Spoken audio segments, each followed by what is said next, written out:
And now we turn to the search for the missing passenger plane, Flight 370. All hope now resting with the unmanned submarine slowly tracing the bottom of the ocean. And as families wait, today they released a list of questions they say Malaysian authorities have failed to answer. And ABC's chief investigative correspondent Brian Ross says some of those families are feeling vulnerable in another way.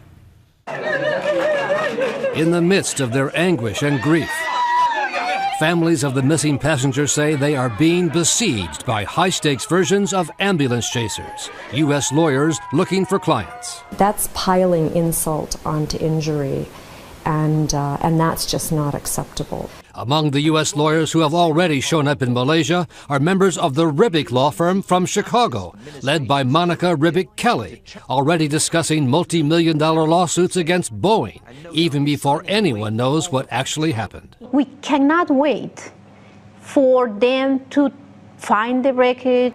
According to two grief counselors, the Ribbick firm has been aggressively distributing business cards and brochures in Chinese to family members, something that would not be legal in the U.S. in order to protect vulnerable families at a difficult time.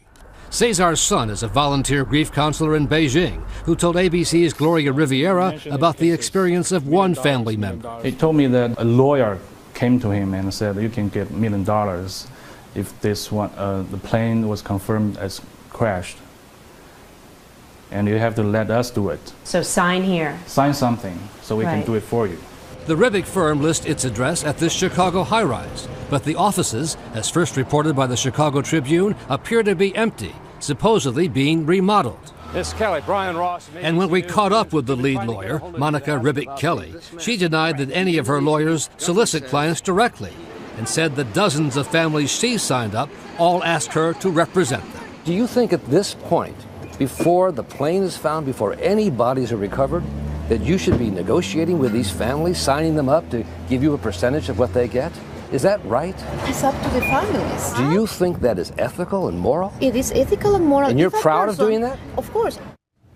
The families may well need skilled lawyers at some point, but veteran lawyers say what is happening now, and often happens after big tragedies, is a kind of gold rush by lawyers who know there could be millions of dollars in legal fees for whoever gets there first. All right, Brian Ross investigates tonight. Thank you, Brian.